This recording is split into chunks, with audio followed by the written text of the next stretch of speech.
Quero cumprimentar todos vocês na gloriosa paz do Senhor Jesus. Uma alegria enorme nós estarmos reunidos novamente nesse domingo. Que dia bonito, gente, que dia lindo, que solzinho abençoado, que bacana. Parece que vai ficar um bom tempo aí, até segunda-feira esse solzinho. Na terça já muda de novo. Mas é bênção. Glória a Deus por isso. Vocês sejam bem-vindos. Ricardo e família, um beijo no coração de vocês. Meu irmão gêmeo, Pastor Juarez, notou que nós somos muito parecidos. Você que conhece o Juarez de longa data, nós somos gêmeos. Tem um gordo e um magro, né? É a dupla lá, né? E o Pastor Juarez tem sido canal de bênção para nós também. E creio que foi na sua vida. Que Deus abençoe, querida família. Deus abençoe a todos vocês. Muito contente, muito feliz. E vamos aproveitar esse tempo que Deus está nos dando. A turma aí vai subir lá com a Eliandra. Não é com a Eliandra, não é com a Dona Miriam mesmo. Avós, recebam o nosso abraço, o nosso carinho. Sejam abençoados os vovós aí de plantão. Porque só falam da avó, né? Né, Daninho? Nós assim, né? Que coisa impressionante. Mas viva as vovós e viva os vovôs também. Abra a tua Bíblia em Êxodo, capítulo 3, versículo de 1 ao versículo 6. Êxodo 3, de 1 a 6.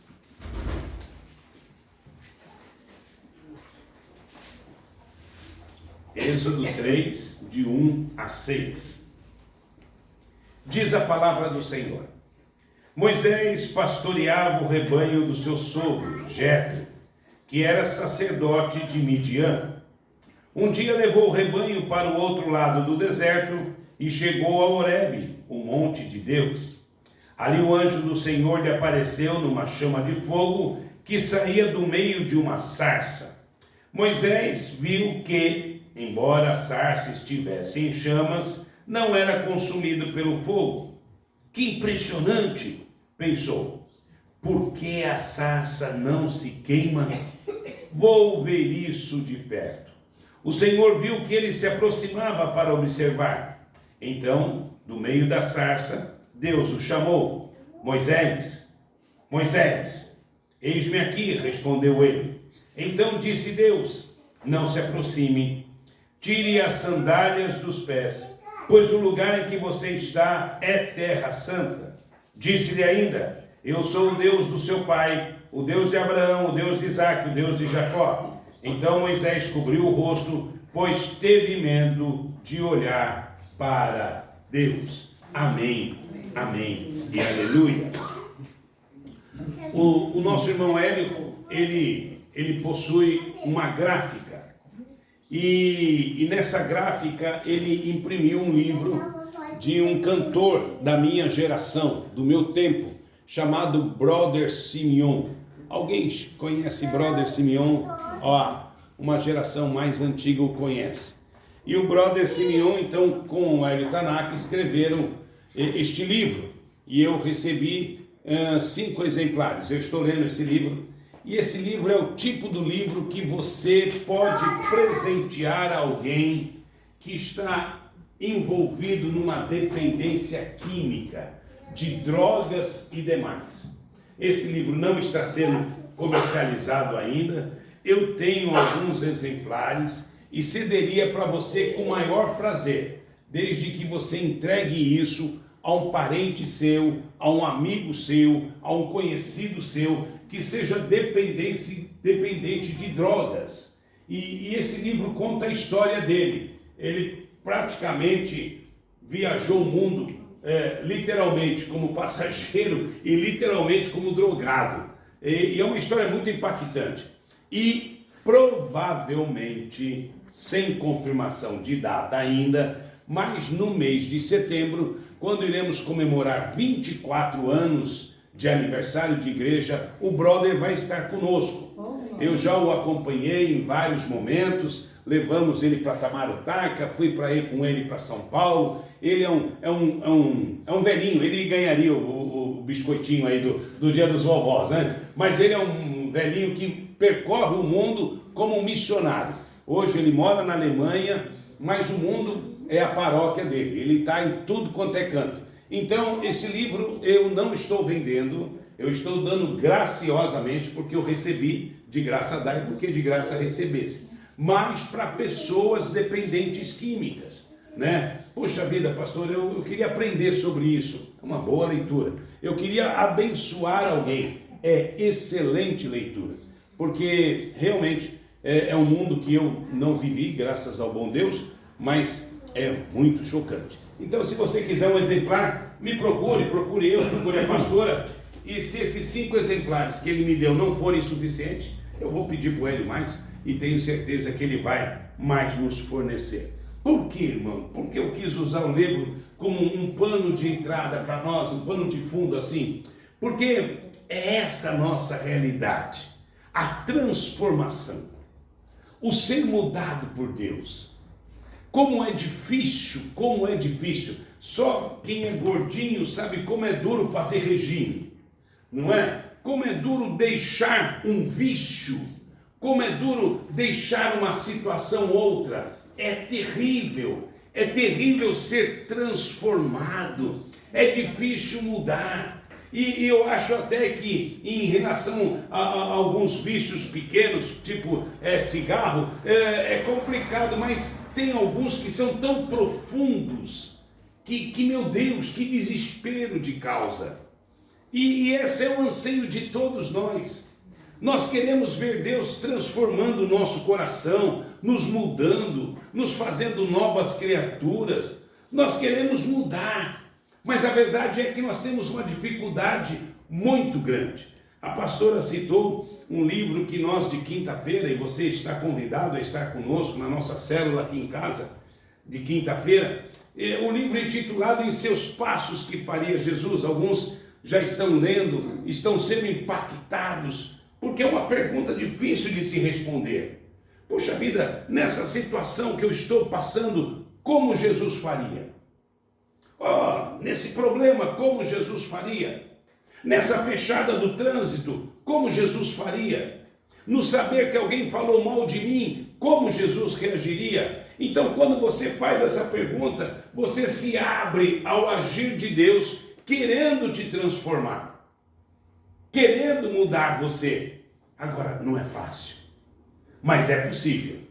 Mas é possível porque ao longo dos relatos bíblicos e da nossa vida de pastor, quanta gente teve o seu coração, teve a sua vida mudada. Vou pensar um pouquinho de Moisés hoje, saudando aqui o nosso querido Moisés da nossa igreja. Moisés era um homem que nasceu para morrer, porque ele desde criança, os hebreus ali residindo em Jerusalém, tornaram-se um grande povo. Então a ordem de Faraó foi de que toda criança do sexo masculino deveria ser exterminada, deveria morrer.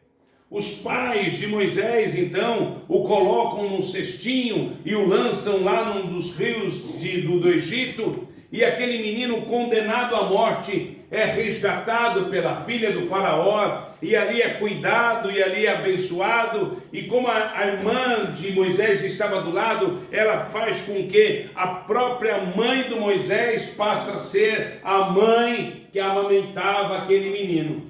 E Moisés passou 40 anos dentro do palácio. Ele se tornou forte, ele se tornou capaz, ele se tornou uma pessoa de muito valor, de muita capacitação, uma pessoa de destaque. Um dia ele sai para dar umas bandolas pela região e lá ele vê uma situação que lhe causa dor. Ele vê alguém do seu povo sendo morto, sendo agredido, melhor dizendo, por um egípcio. Ele interfere e mata aquele egípcio, e daí as pessoas, e no coração dele pula a seguinte ideia: puxa vida, eu sou forte, eu sou capaz, eu sou inteligente, eu sou o bambambam da cocada branca, então Deus me levantou para libertar o meu povo.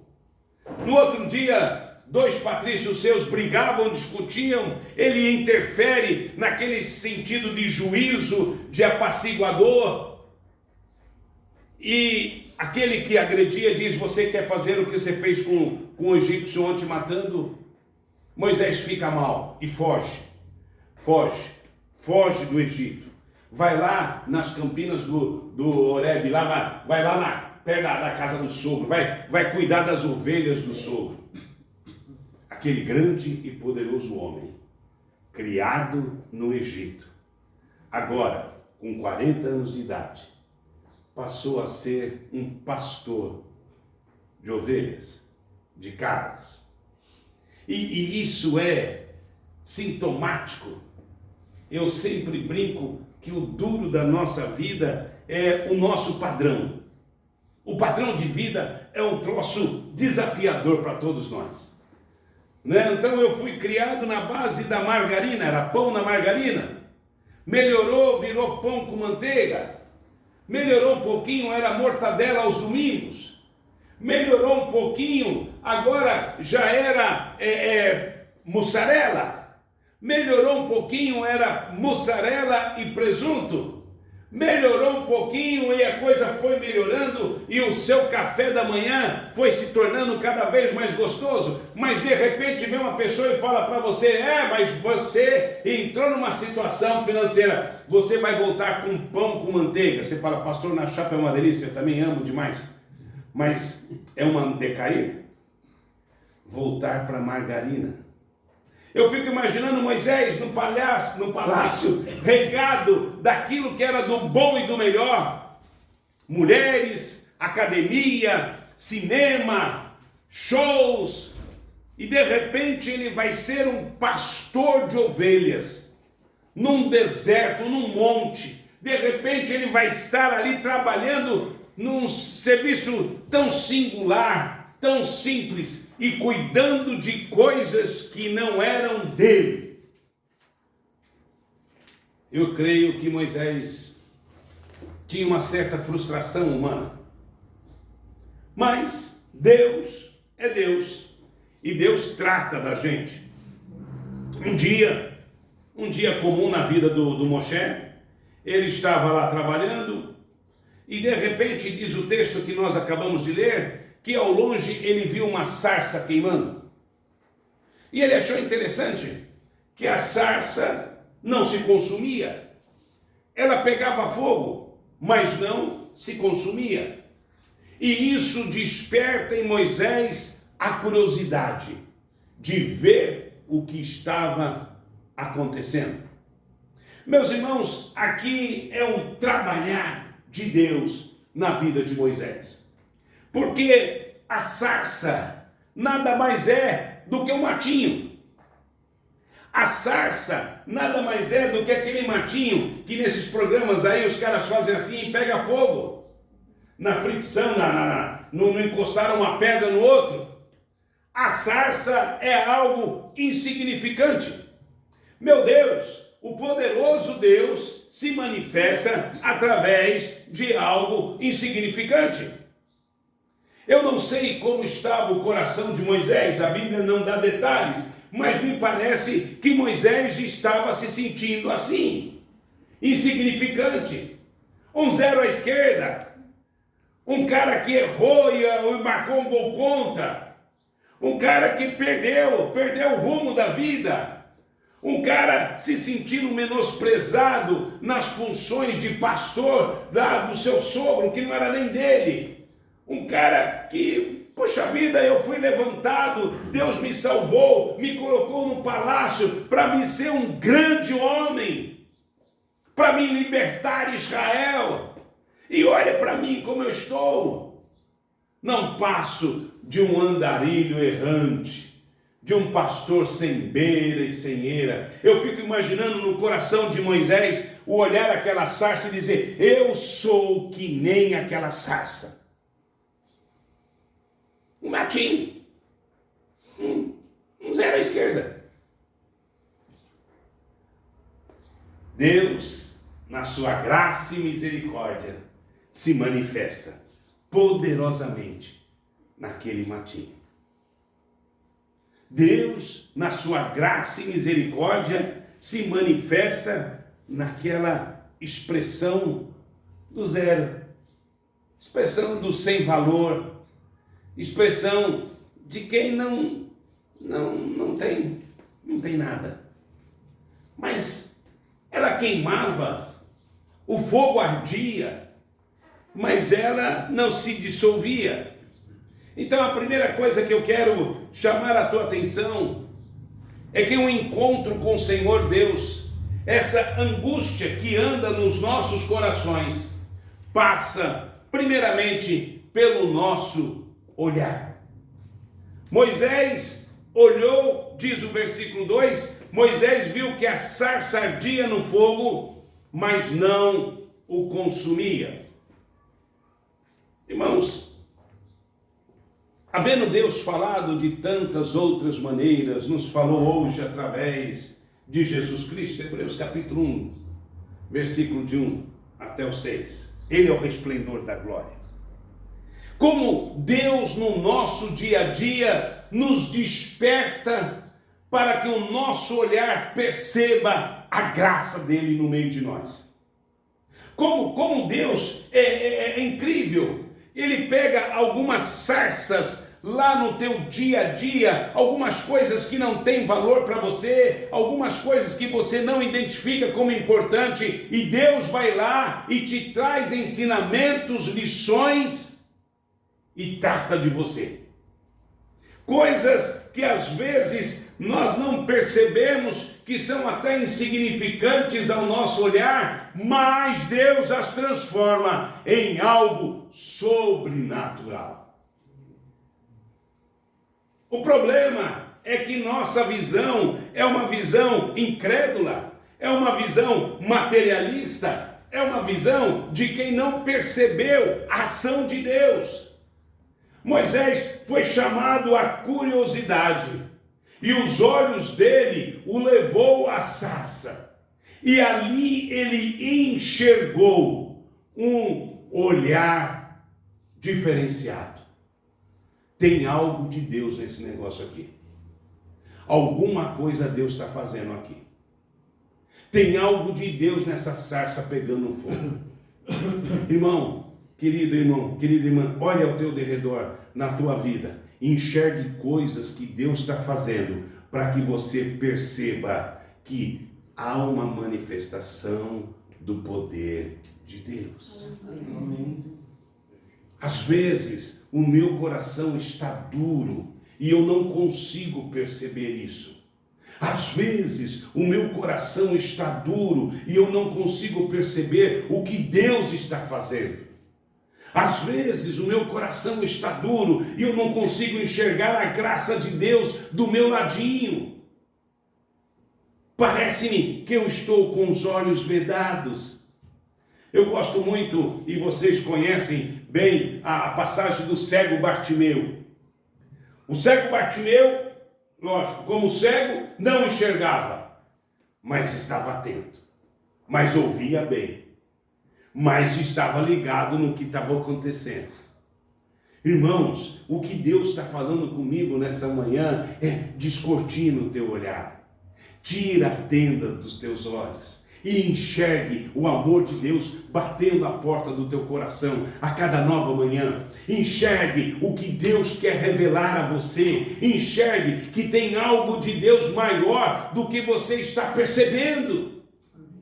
A nossa visão é uma visão muito limitada e nós acabamos enxergando a poucos metros. Não, vai além, acredite no sobrenatural, viva o sobrenatural, caminhe no sobrenatural, deixe o Espírito Santo te revelar coisas grandiosas. Mas para isso, você tem que enxergar. Moisés poderia olhar de longe e falar assim: está pegando fogo, isso é normal. Aqui no calor pega fogo mesmo. Moisés poderia falar assim: não, estou mais preocupado com as minhas ovelhinhas aqui, das minhas cabritas aqui e tal. Moisés poderia não dar valor para aquilo, mas aquilo mexeu com ele. Deus está batendo a porta do teu coração nesta manhã, para que você enxergue alguma coisa além. Se você usa óculos como eu, como é duro ficar com óculos sujo. Toda hora você tem que limpar. E toca limpar óculos. Porque quando ele fica aqui sujo, embaçado, é desesperador. E eu diria para você nessa manhã: limpa os teus olhos. Lava os teus olhos. e enxergue o grande amor de Deus ao teu ladinho, querendo transformar o teu coração. Eu não acredito muito em coincidência. Na realidade, eu não acredito nada em coincidência. Eu não acho que exista coincidência. Eu não acho. Eu acho sim que existe plano de Deus. Isso eu acredito. Eu acredito que Deus tem estratégias. O problema é que eu sou tão de dureza de coração que eu me centralizo em coincidência. Quantas e quantas vezes, como pastor, indo para a casa de alguém lá na Zona Norte, o Senhor me levava para uma casa aqui na Zona Sul, e eu chegava nessa casa da Zona Sul, e alguém dizia, puxa vida, que bom que o senhor veio. Quantas vezes eu errei o telefone, e mandei mensagem, ou liguei, na época a gente ligava uma pessoa, poxa, errei, não era para você que eu queria ligar. Pastor, o senhor caiu do céu, que legal, eu caí do céu, não erro, né? O senhor ligou na hora certa. Não existe coincidência. Existe sim plano de Deus. Abra os olhos e enxergue o amor de Deus tocando em você neste novo dia, em nome de Jesus. Amém. Segunda coisa que eu quero trazer a sua reflexão é o ouvido de Moisés. Deus o chamou no meio da sarça. Moisés. Primeira coisa me chama muita atenção é Deus chamar Moisés 2 vezes pelo nome. Interessante. Quem é mãe aqui, quem é pai, sabe que para as crianças chamar uma vez só não dá certo não. De vez em quando eu vejo alguns pais usando uma estratégia interessante, eles dizem assim, fulano, vem cá, a criança não vem. Fulano, vem cá, daí a mãe começa 5, e vai descendo, 4, 3, sabe-se que, diz a história, que no 1 a criança vai levar um puxão de orelha. Né? Antigamente era assim, hoje não, né? E é interessante, né, que parece que Deus chamou Moisés 2 vezes porque ele falou assim, esse cara é meio surdo. Esse cara não escuta direito, não. Esse cara não está percebendo a minha voz, chamando. E o Senhor diz assim para ele, olha, abra o teu entendimento, limpe os teus ouvidos, Moisés, porque ele te chama. E ele chamou por onde? Pelo nome. Uau! Aí me deixou embasbacado. Quer dizer que o Senhor nos conhece pelo nome. O livro de Atos, no capítulo 10, tem uma passagem muito linda, que é a passagem chamada do Cornélio.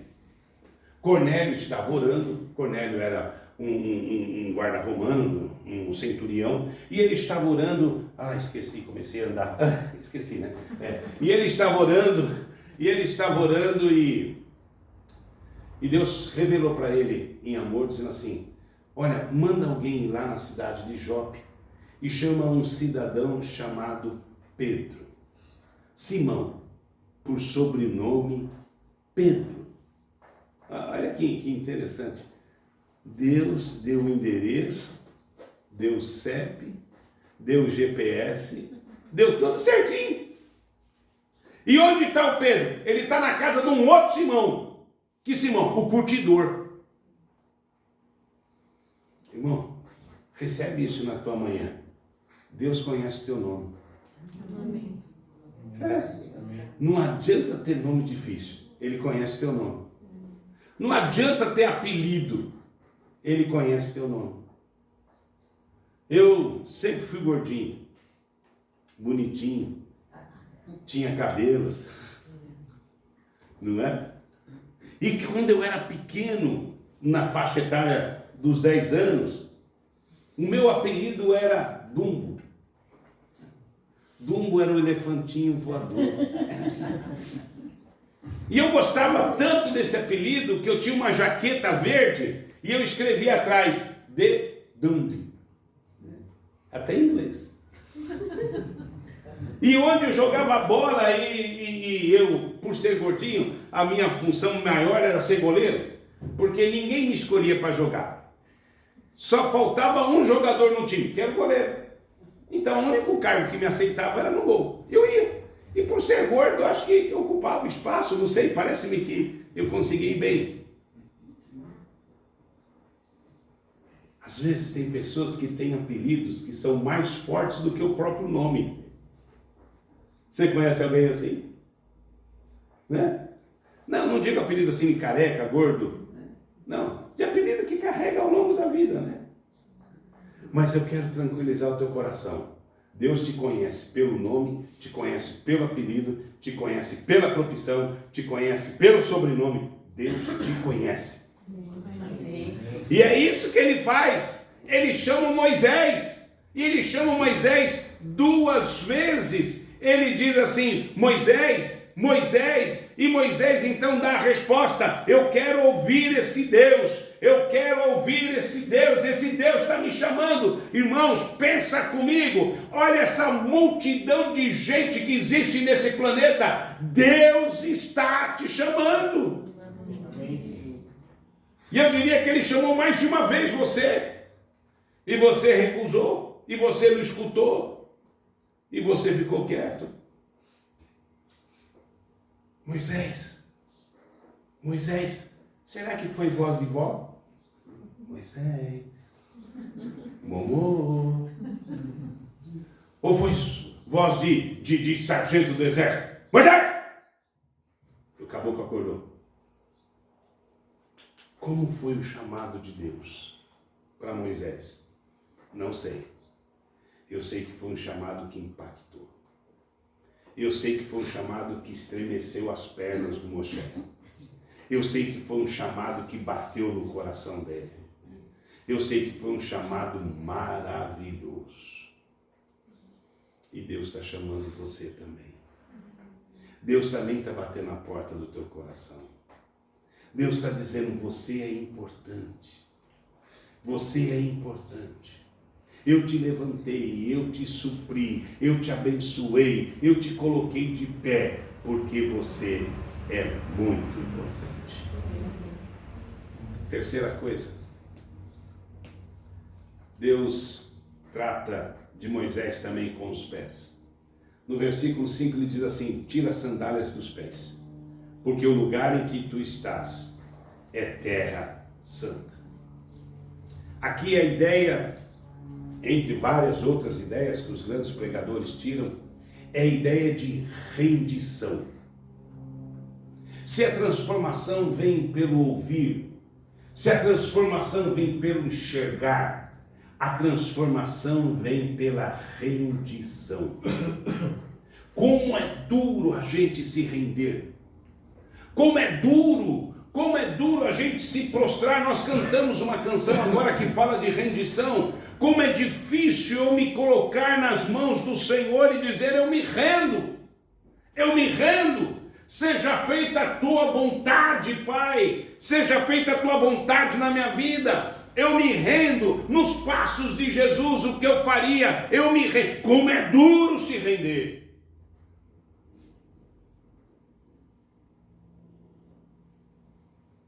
Quem não teve um parente, um filho, que a gente batia, ele levantava o pescoço e dizia: não está doendo. Não é? Professores aqui presentes, chega para o aluno: vai para o castigo. Eu vou, e daí, qual o problema? Vou colocar você para a diretora. Eu vou. Tá? Você vai ver o que vai acontecer com ele. O menino olha para você e fala assim: cuidado, hein? Eu entro no conselho tutelar e a senhora vai ver. Hoje nós perdemos o que é autoridade. Nós não gostamos mais disso. Hoje a linguiça corre atrás do cachorro. A gente perdeu essa noção de autoridade no nosso país, quiçá no mundo inteiro. Por quê?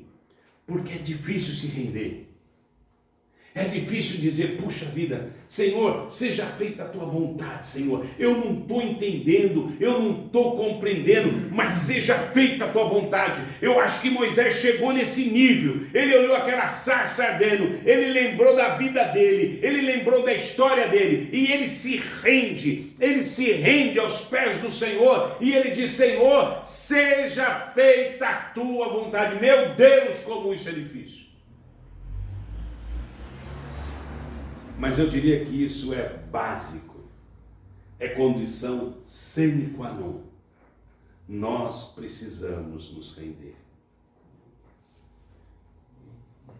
Nós somos, sim, somos aqueles que nos achamos autossuficientes. Nós somos. Nós somos pessoas que entendemos das coisas. E quando a gente não sabe, a gente entra no Google. Ou agora na IA. Nós temos ferramentas, né, da irmã Cida, né? A irmã Cida, nossa querida psicóloga, né? Ela faz umas dinâmicas com a gente de quinta-feira. Se você não sabe, você vai procurar alguém que saiba. Ok, que bom, isso é legal. Mas será que é essencial? Será que eu não tenho que dizer para Deus, Senhor, eu me rendo à tua vontade, eu me rendo ao teu senhorio, eu me rendo, a minha vida está rendida aos teus pés, seja feita a tua vontade na minha vida. Amém. Não é fácil isso não, gente. Não é fácil isso não, porque os valores do Evangelho confrontam os valores da sociedade. Os valores do Evangelho confrontam os valores de um cristão. E não é fácil, porque é mais conveniente você ser do time do status quo. Mas é difícil você falar assim, eu sou uma voz profética que diz isso daí não é legal. A Bíblia relata inúmeras situações, mas eu quero trazer um clássico para vocês, que é o apóstolo Paulo. Paulinho era um bom menino, que amava os Beatles, os Rolling Stones, girava a vida sempre a cantar as coisas belas da América. E ele viu Estevão ser morto. Ele ficou com as roupas de Estevão nas suas mãos. E diz ali, Atos capítulo 8, versículos 6 e 7 fala de Estevão, o 8 fala da perseguição que houve sobre a igreja, e Filipe foi para Samaria, e outros foram para lá, e Paulo estava ali num anseio enorme de prender o que ele chama os do caminho. Ele pede então cartas para o sumo sacerdote e recebe autorização de sair de Jerusalém e ir para outro lugar perseguindo os cristãos. Esse era o apóstolo, era o cidadão chamado Saulo, criado, ensinado nas doutrinas judaicas por Gamaliel. E diz o texto que ele está chegando em Damasco, quando de repente há uma manifestação de poder, ele cai do cavalo, há uma luz, o deixa cego, Jesus aparece a ele e diz, por que você me persegue, Saulo, Saulo? E ele vai então levado cego para Damasco, e ele passa 3 dias em oração, e ele tem uma visão de que um servo do Senhor chamado Ananias entraria para curá-lo. Olha que coisa incrível. Mas aonde está Saulo? Sim, Saulo foi levado para Damasco. Damasco aonde? Numa casa que ficava na rua direita, de um cara chamado Judas. Não se sabe muito mais nada sobre ele. E de repente Deus levanta um Ananias para ir orar com Saulo. E Ananias fala, Senhor, eu estou aqui aberto ao teu dispor, ao teu agir, mas esse camarada aí, a fama dele é horrível. Vai lá, porque ele está orando esperando você ir lá. Ananias vai lá e ora, e Saulo é curado, e agora ele sai dali, é batizado para pregar o Evangelho. Vejam vocês o que acontece. Quem era Saulo? O Bambambam. Quem era Saulo? O cara Quem era Saulo? O cara que manjava, que tinha poder, que tinha autoridade, um cara culto, um cara importante no seu contexto social. Agora ele cai do cavalo e está prostrado aos pés de Jesus, e ele levanta as mãos para os céus, eu imagino, sem enxergar nada, e diz: Senhor, quem és tu, Senhor? Agora Paulo está rendido, agora Paulo está sendo levado pelas mãos para Damasco, cego. Imagina, um cara poderoso, montado no seu cavalo, branco, lindo, cheio de coisas. Agora, vem cá, Saulinho, eu seguro você pela mão. E vai para onde? Vai para uma casa, numa rua chamada direita. E depois recebe a visita de um tal Ananias, que não se sabe nada sobre ele. Paulo, que estava acostumado a comer caviar. Já visto? Alguém já comeu caviar? Nem eu. Nunca ouvi falar. Só ouvi falar. Nunca comi, mas só ouvi falar. Deve ser bom esse troço, né? Já comeu, filho? Eu? Não. Moisés já comeu, pastor. É bom. Não é bom não, Moisés? Então. Moisés já comeu. O Paulo vivia de caviar. Ele vivia de presunto. Ele vivia de requeijão, que no meu pãozinho, esqueci de falar do requeijão. Eu gosto demais, eu como um pote de requeijão por dia. Ele vivia do requeijão, ele vivia da pizza de sábado à noite, ele vivia do coco bambu, ele vivia da nativa, ele vivia, não era fazenda aqui não, era coisa melhor. E de repente ele cai e volta pro pãozinho lá, com manteiguinha, sem pôr na chapa. Como é duro isso. Mas ele volta rendido ao Senhor. Amém. E é isso que Moisés está aprendendo. Tira as sandálias dos teus pés. Você não é nada. Você é uma sarça. Tira as sandálias dos teus pés. Paulo, você está dependente dos outros. Irmãos, você não tem ideia na profundidade, eu também não tenho.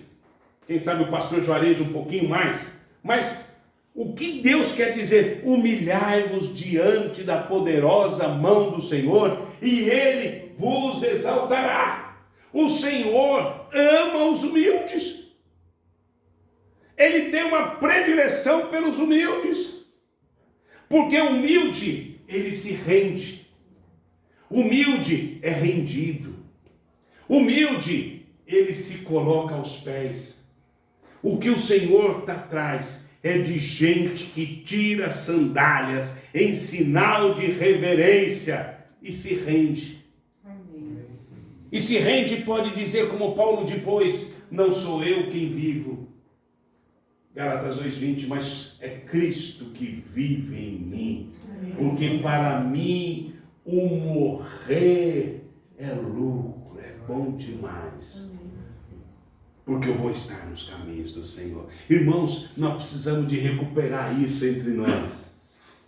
Esse encontro com o Senhor, de uma mudança de vida. Esse encontro do Senhor, de uma sarça que pegou fogo. Esse encontro do Senhor, de gente como eu e você, que se rende aos pés do Senhor. Como foi a história do Paulinho, do meu querido apóstolo Paulo. Quantas vezes eu e você esquecemos disso? E nos achamos tão fortes, tão poderosos. Nós estamos bastante envolvidos com as nossas crianças, feliz com o nosso Miguel, que está bem, sorridente. Eita, criança linda! A minha neta Heloíse, que nasceu há 10 dias, também está bem. Mas nós estamos também acompanhando os netinhos do Celso e da Célia, do Cleitão e da Marlene. E o Igor mandou um vídeo essa semana, o pai dele, que mandou para mim, mandou para o Juarez, mandou para a turma aí. Que o Igor, o pai, está dizendo: pai, olha que alegria, pai, eu estou segurando minha filha. Porque ela tinha sido desentubada e só estava com um aparelhinho de respiração. Essas crianças nasceram com 1,5 kg. E a doutora Mara, que é especialista da área aí, o Cleiton me mostrou a foto, porque elas foram geradas num óvulo só, as duas crianças. Já é milagre as duas estarem bem. Irmãos, eu nunca tinha visto, vocês que são mães aí de 4, 5, 6 filhos, né? Vocês manjam essas coisas que eu não manjo.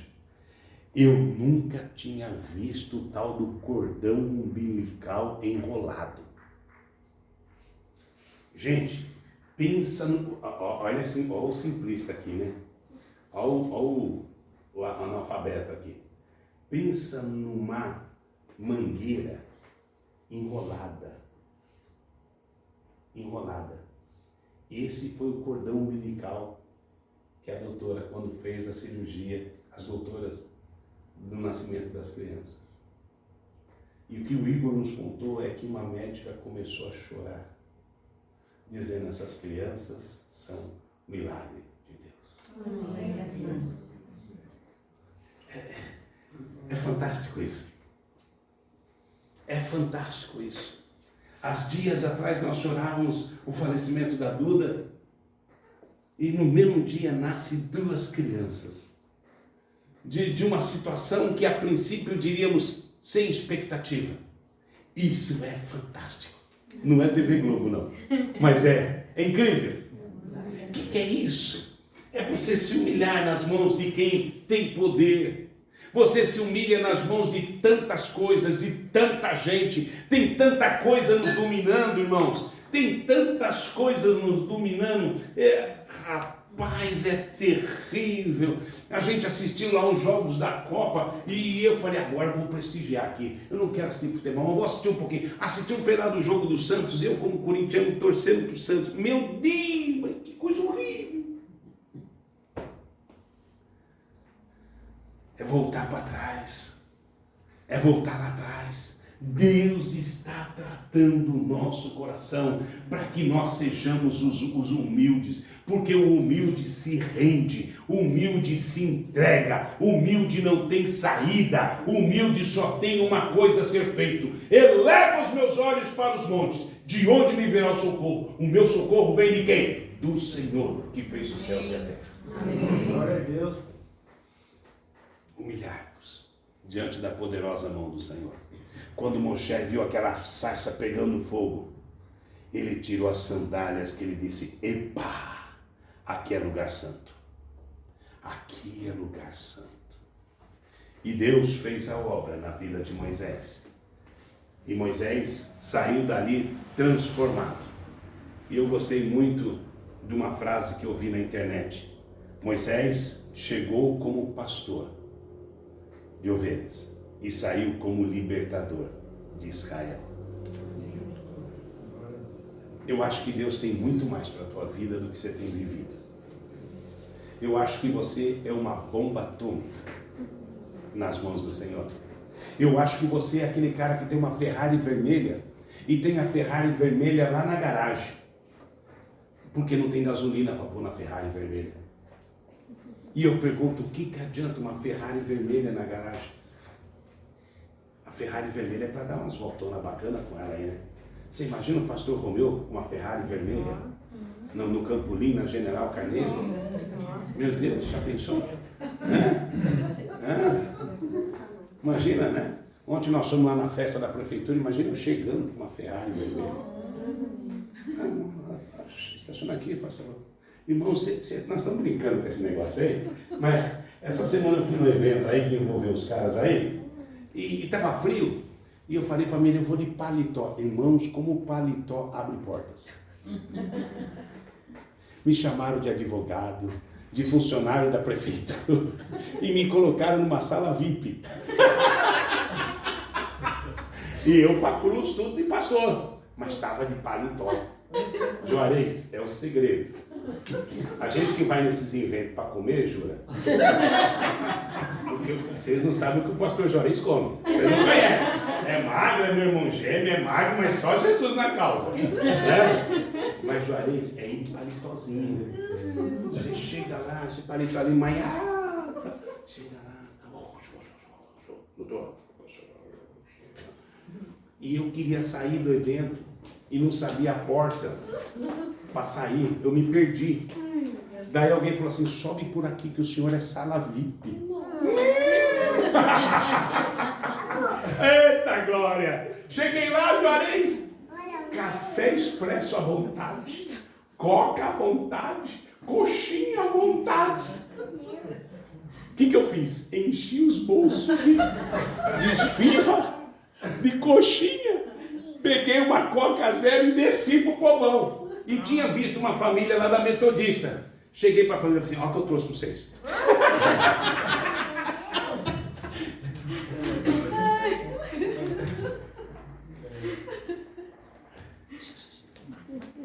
Se humilha, você vai ser honrado.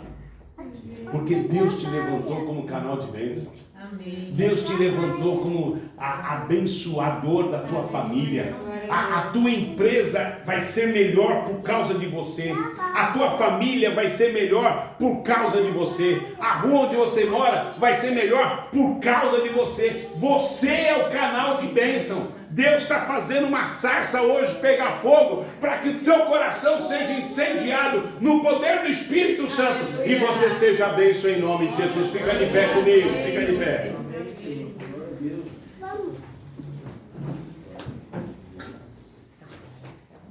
Senhor, eu quero ser essa sarça pegando fogo hoje. Senhor, eu não quero ser meia boca não quero ser fumaça não. Eu não nasci para ser fumaça, eu não sou melhor que ninguém.